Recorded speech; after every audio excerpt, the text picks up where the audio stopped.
A few years ago, I had an opportunity to go to Stockholm for a corporate event. I was working with an investment group that was exploring oil prospecting in the Baltic Sea. As a junior employee, most of my days were spent playing second fiddle to one of the seniors, so getting a chance to see the world felt like a reward in and of itself. And hey, they didn't skimp out on accommodations. 2 days of work gave me 4 days at an amazing hotel in central Old Town. I know I sound pretentious, but I love the rustic, amazing hotel in central Old Town. When I wasn't locked up taking notes in a boardroom, I was out on the streets taking in the atmosphere and spending a little bit too much time at the sci-fi bookstore, of course. The night before going home, we had a company outing, dinner and drinks all around. I work with people who literally make their living writing tiny paragraphs with shady ink, but you can't say the hatchet men aren't down to clown. Later that night, I was taking the subway back to the hotel. I took the green line going north, back to Old Town. I collapsed in one of the seats, slowly coming to the realization that there is such a thing as too many melon ball shots. The train car had this bright yellow and white interior, unintentionally sobering me up. Classic blue seats with strange geometric details. A few yellow seats currently unoccupied, reserved for those with special needs. I did a bit of people watching as the stations passed me by. There was this young guy sitting straight across from me. He had a faux hawk and these really thick, horn-rimmed glasses. Definitely a fashion statement. To my left was an older woman scrolling through articles on her phone. I saw at least 2 WikiHow articles. It baffles me that even among the older people, most of them speak English. I hadn't met a single person who couldn't understand me. Finally, there was a couple, a man and a woman, sitting alone in the corner, whispering intimately. They have those kinds of faces where you can't tell if they're 16 or 35. They were either made for each other or siblings. And seeing how much they were feeling up one another, I was banking hard on the former. We were about 3 stations out from Old Town when the subway train began to slow down. The operator said something in Swedish through the speaker system, and I noticed the other passengers perk up, even the couple in the corner. I made eye contact with the faux hawk across from me. "Excuse me," I said. Is there something wrong?" "Obstruction on the tracks," he said. "We're going back to switch lanes." The old woman looked up from her phone and smiled. "The thing is very strange," she added. "Yes, very, very strange." She had a distinct voice, slow with hard R's. I noticed the couple in the corner snickering at her obvious accent. She didn't seem to mind, though. She was just happy to contribute to the discussion. The train moved backwards. The little sign telling us about the next stop went dark. I could hear strange mechanical squealing as wheels turned in ways they weren't used to. I guess even machines can settle into routines, going through the motions. Within a couple of minutes, we were moving again. Everyone settled back into their seats. The old woman kept scrolling on her phone, the faux hawk was staring into the distance, and the young couple whispered and kissed. The whole ordeal had sobered me up pretty well. The couple got up, anticipating the next stop. They looked at the old woman, snickering to themselves. "The thing is very strange," they mocked. "Yes, yes, yes, yes." They laughed, exaggerating their accent. She looked back at them and laughed along. That took the wind out of their sails, and they settled into sarcastic smiles. The train slowed down. and we came upon the next stop, or so we thought. The whole platform was dark, and the doors didn't open. Thinking it was some kind of electrical error, maybe connected to the previously mentioned obstruction, we waited. A few minutes passed and nothing happened. I turned around to look out the window. Something felt off. The station was much shorter than anticipated. Half of the car behind us didn't even reach the platform, and the front end of the forward car was already out the other side. This was no ordinary stop. I figured it might be some kind of service station, but then it would have stopped in a way that the operator could get off. Then the lights went out. The train powered down. We all brought out our phones, trying to find some kind of emergency exit or button.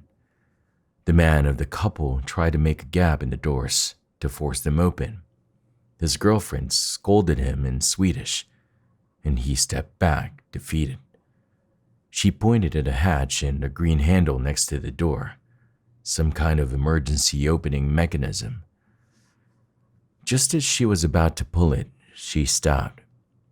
I saw her squinting out the door, as if spotting something in the distance.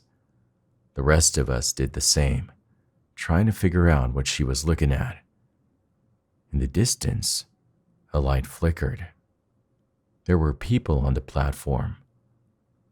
I only saw them for a moment, but I counted at least 6, all standing there, motionless. The couple moved away from the door, taking their hands off the emergency exit handle.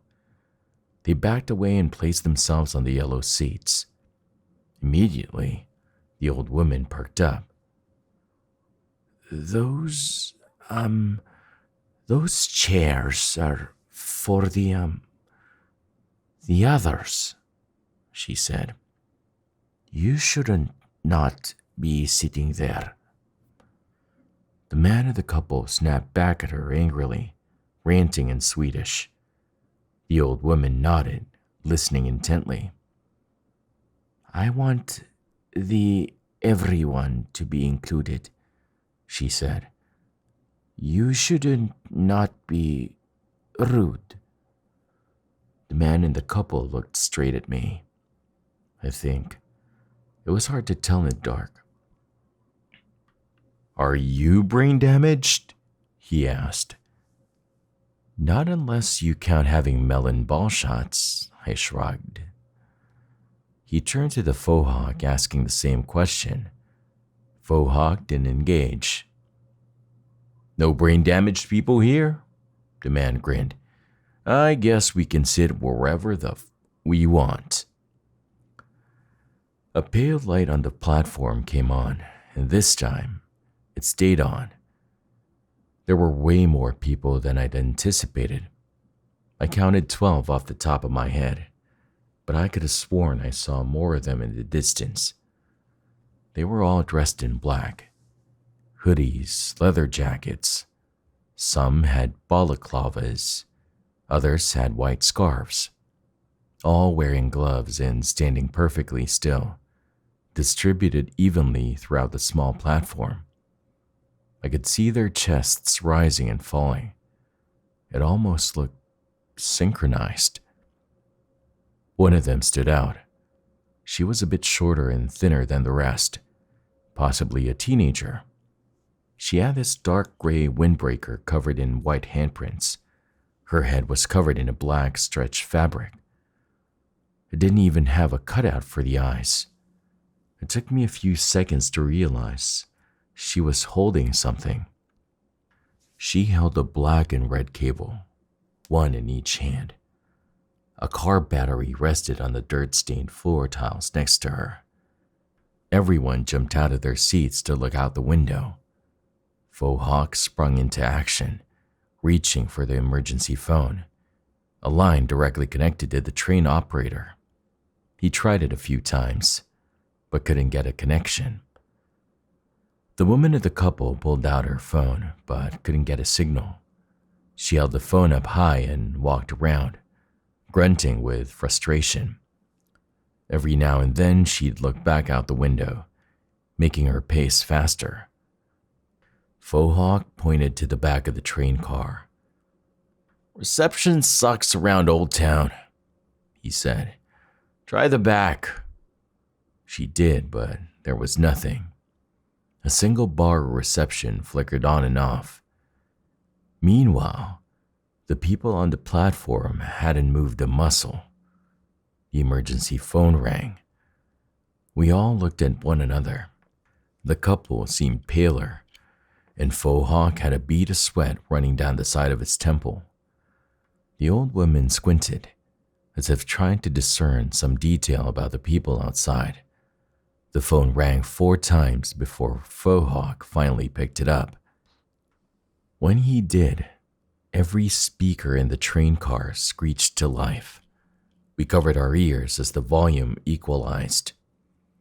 At first, there was like a low, mumbling chant, a mantra, the same word repeating over and over, slowly giving way to a voice.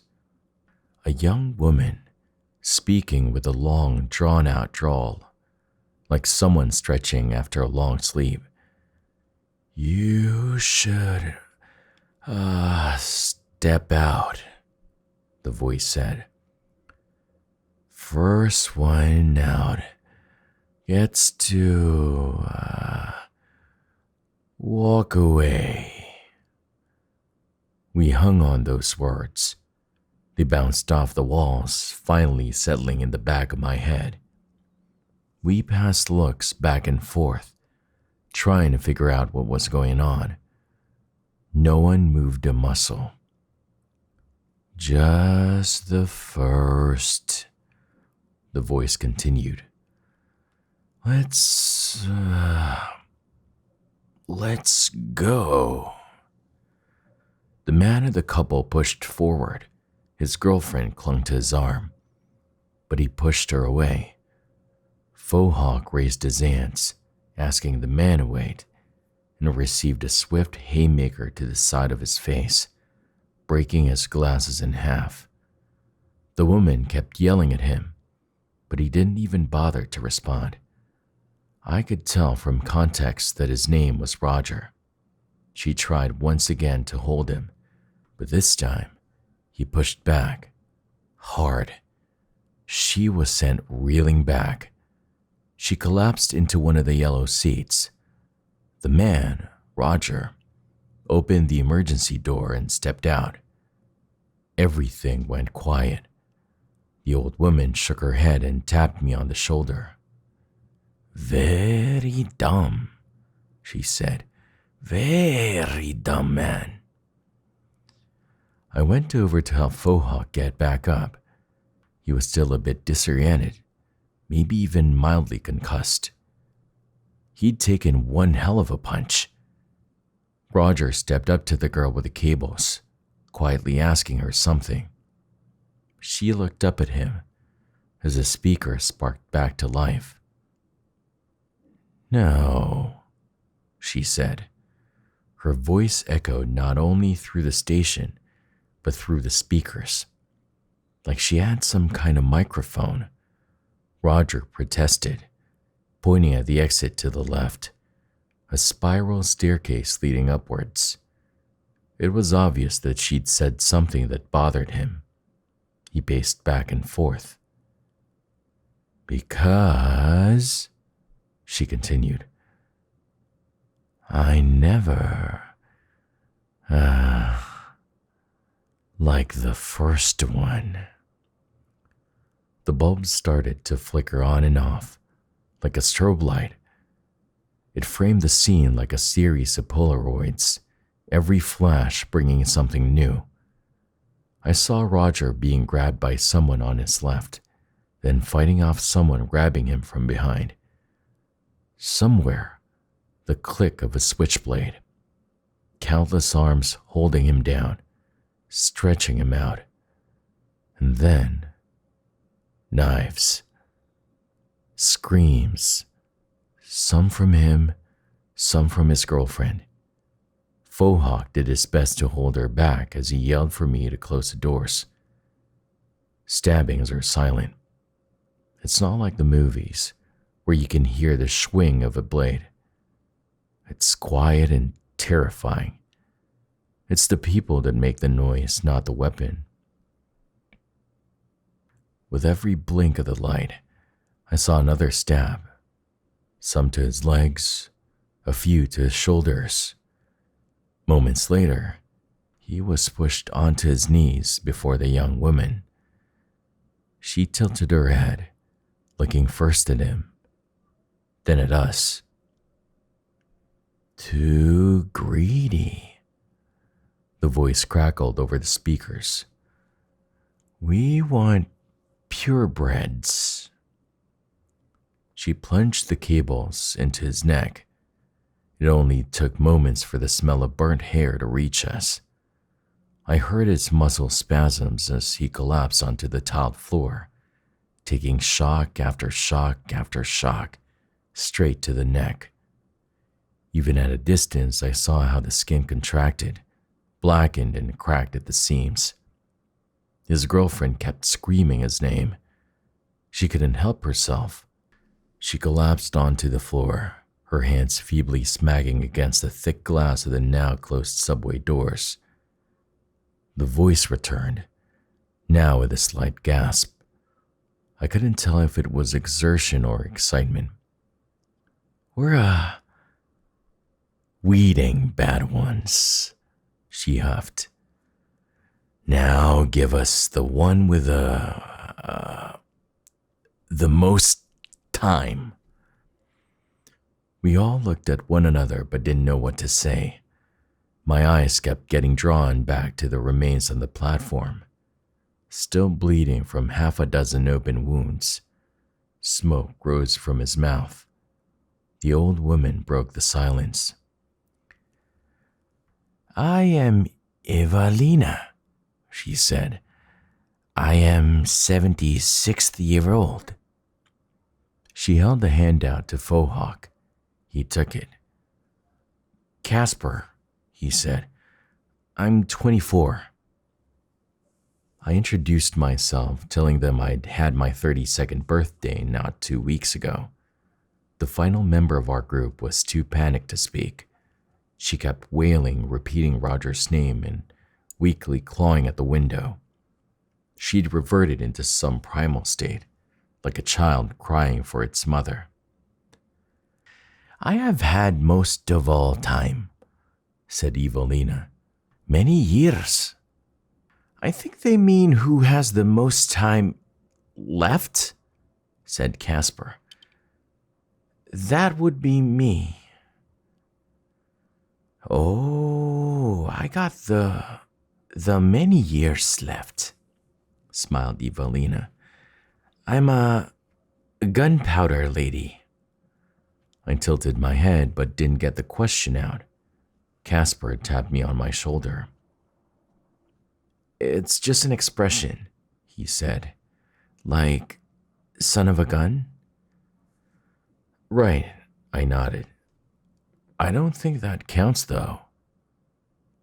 "Yeah," nodded Casper. "Me neither." I walked up to the woman on the floor. I leaned down and asked her about her age or some kind of identification.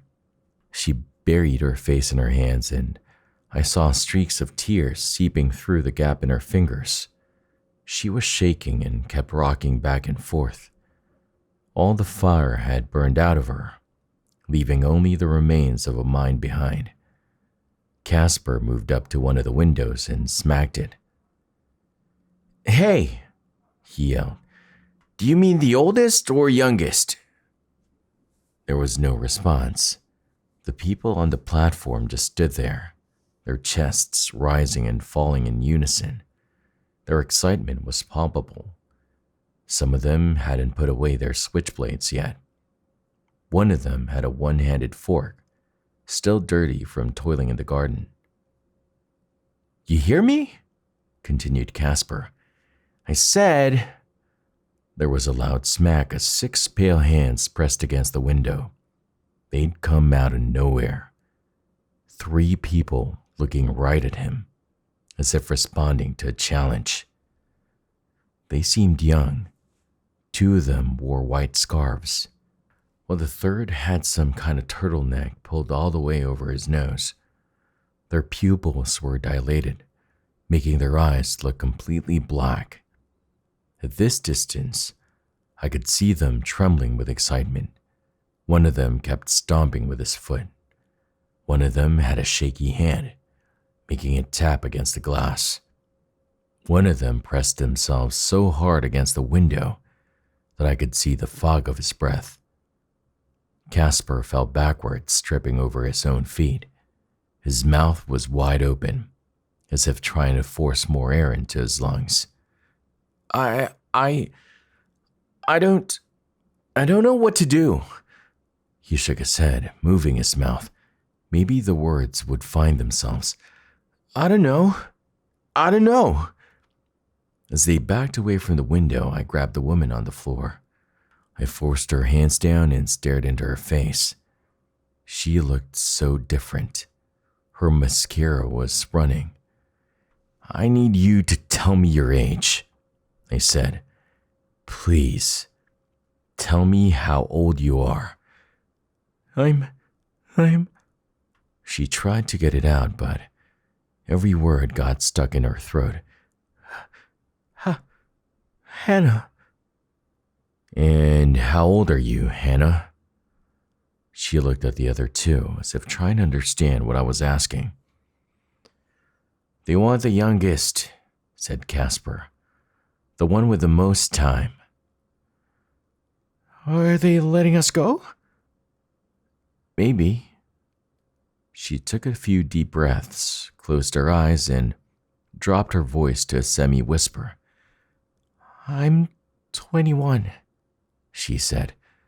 I'm the youngest.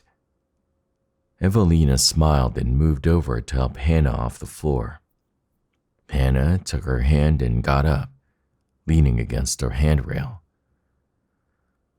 I am sure they will do good, said Evelina. That's why they ask for most time. Casper nodded. It could be no women and children kind of deal? I could tell Hannah was uncertain.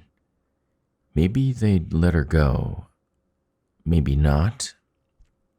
But after seeing what they did to Roger when he made a bad impression, I figured we ought to at least try to play along for the time being. Hannah seemed to agree, as she put her hand on the emergency door exit. A thought flickered in my mind. I could have kept it to myself, but my heart raced ahead and kicked my mouth open. Hannah was about to pull the handle when I put my hand on her shoulder. What year were you born? I asked. What? You're 21, so what year were you born?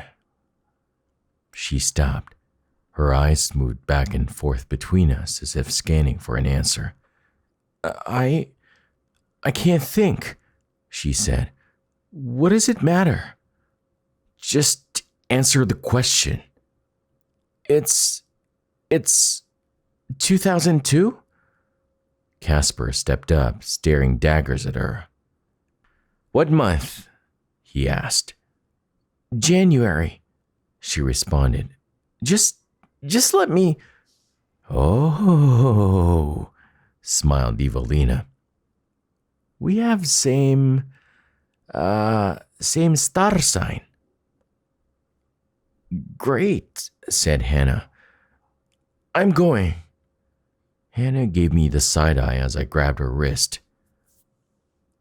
What star sign are you? I asked. She didn't say anything. She sunk her eyes to the floor, unblinking. What star sign are you? Echoed Casper. She turned away and he grabbed her neck. His voice pitched into a scream as he asked her again and again. Finally, he grabbed her arms and nodded at me. Check her pockets. She didn't protest. Turns out Hannah was born in '94, making Casper the youngest of us. Whether the most time referred to the youngest or oldest of us didn't matter to Hannah. She was neither. Casper moved up to the door. "Why go out there at all?" yelled Hannah. "Someone is going to notice we're gone. Let's just wait." "I'm not counting on the patience of a group of murderers," spat Casper. "And this is abnormal. You ever seen a gang like that?" Casper pointed out the window, his fingers shaking. Evelina nodded. He's right," she said. "Very, very strange. Unnormal." Casper pulled the emergency door handle, and the crowd outside dispersed. Giving us one final look, he stepped out. The rest of us kept quiet. Hannah covered her eyes, trying to stifle her sobs. They slowly gathered around Casper as he stepped up to the young woman with the live cables. A silence hung in the air, like she was contemplating something. The speakers crackled to life. "Very, brave," she said. "You pass." Casper nodded and headed towards the exit, but the crowd didn't move. Instead, they closed in around him. You win." She stepped forward, dropping her cables. She grabbed the side of Casper's head as if going in for a kiss. The others grabbed his arms, holding him still. A hand wrapped around his neck. Another grabbed his hair. "We did it right!" cried Hannah. "Stop! We did it right!" "Rewarded," said the voice from the speakers. "Greatly rewarded." In one motion, the young woman pulled up her black mask, revealing a wide-open mouth. Casper was pushed to his knees as she leaned over him. Underneath the black fabric of the woman's mask, I could see her eyes shimmer with an aquamarine tint. Then, something wrong.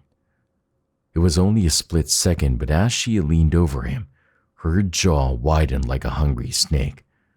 What looked like 100 little white hairs extended through her mouth, reaching into Casper. As their faces locked against one another, less like a kiss, more like the bite of a leech, the electronics went in crazy.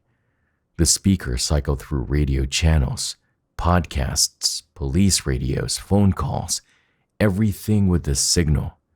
They all burst through the static in a jumbled mess, like someone trying to tell 100 stories at once.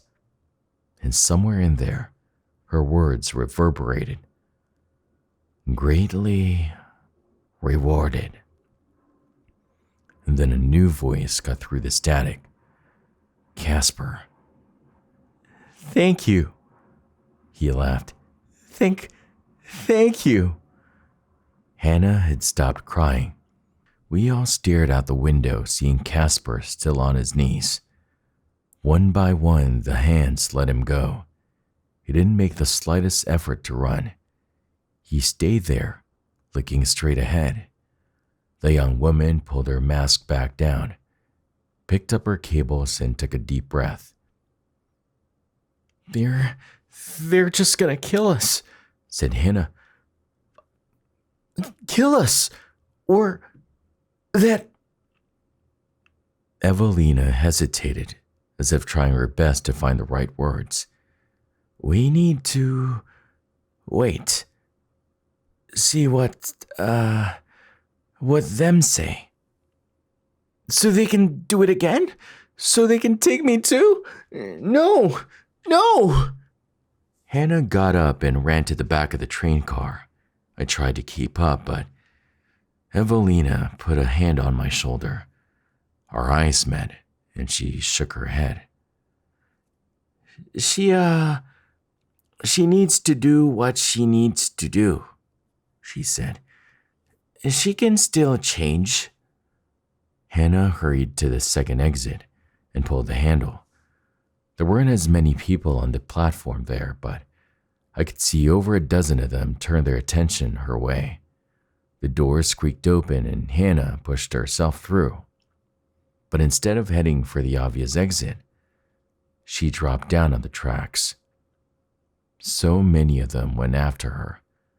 Some ran, some walked. One of them dropped to all fours and galloped like a rabid animal. The woman with the cables didn't move an inch. There were more of them coming down the stairs, at least 6. Some of them laughed, others howled. One of them kept repeating the same noise over and over again. E-O, E-O, E-O. As more of them disappeared onto the tracks to chase Hannah, I looked back and forth at Evelina and the people outside. We can make it, I said. They're spread out. No, said Evelina. We can't. Look, right there. If we just... She looked me deep in the eyes and shook her head. I'm sorry, she said. No. A minute passed. The screams and the howling stopped. People returned to the platform one by one. Some of them had their switchblades out, leaving drops of blood behind. The one with the garden fork unceremoniously dropped a full fist of Hannah's hair on the ground, like an offering to their leader. They all spoke to one another in hushed voices, teasing the speakers into a rough static burst. Casper was still there on his knees, staring straight ahead. He hadn't moved an inch. I contemplated our options. One of us could step out and cause a distraction, giving the other some space to run. That, or we could barricade ourselves. I could break down a handrail and try to use it as a club. We could try to lie, making them believe we'd made contact with the police. We had options, albeit not very good ones. Before I could make a decision, Evelina opened the door. The air had a tinge of iron to it, and I could still hear blood drops hitting the ceramic tiles. Hannah's scrunched up hair bathed in a pool of blood, like a butchered wig. I didn't have the time to stop Evelina.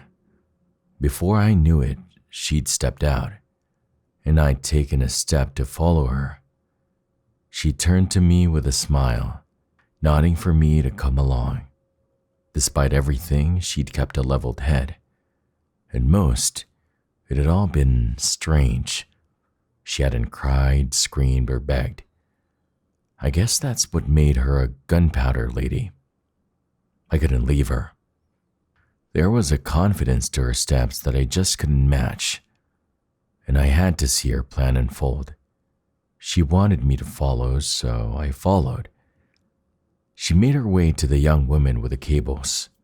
They shared a few looks, eyeing one another like two anxious cats. He leaves, said Evelina. The two of them turned their heads in unison, as if looking into a mirror. The others nodded, their breaths still perfectly synchronized. I heard the others shift around me, some moving in as if to grab me, others tightened the grip on their weapons. Whispers of EO swam through the crowd like an infectious impulse. There was a crackle coming from the cables, a hum from the car battery. It was ready to go at a moment's notice. I tried my best not to look at Roger, his corpse dragged to the edge of the light. I could feel them all smiling.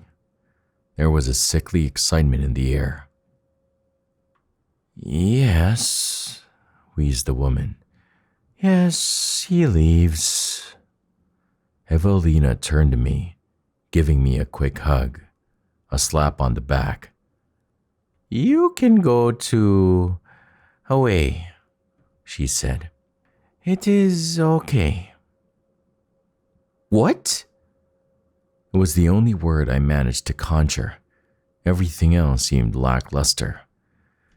They only want the locals, she continued. Not long guests. That's it? I can leave. Evelina nodded. I promise, she smiled. There was a glimpse, a shine of something aquamarine, deep in the dark of Evelina's youthful eyes. They respect their elders, she sighed. You did, good. Evelina's words no longer came from her mouth. They came from the speakers on the subway train. They all stepped aside. I bolted for the exit, only glancing back for a heartbeat at the very last second. Casper stood among them now, a tint to his eyes, breathing in unison. I hurried up the spiral staircase, up a ladder, pushed a manhole cover aside, and ran down the street screaming for help. I ended up at a corner shop where I collapsed on the floor, knocking over a shelf of chips. I wept like a goddamn baby until they called the police. But there wasn't much they could do. I only had a collection of vague first names, an approximate direction. They'd had no reports of disturbances on the subway, and they were quick to take note that I still reeked of melon ball shots. The police took my statement, handed me a bottle of water, and drove me back to the hotel. And that was that. I tried telling a few people about this, but as of yet, they all think I'm making it up.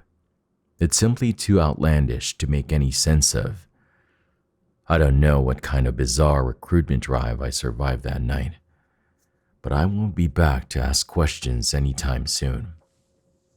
I hope you never meet these people in any capacity, but I ask you to look a little closer.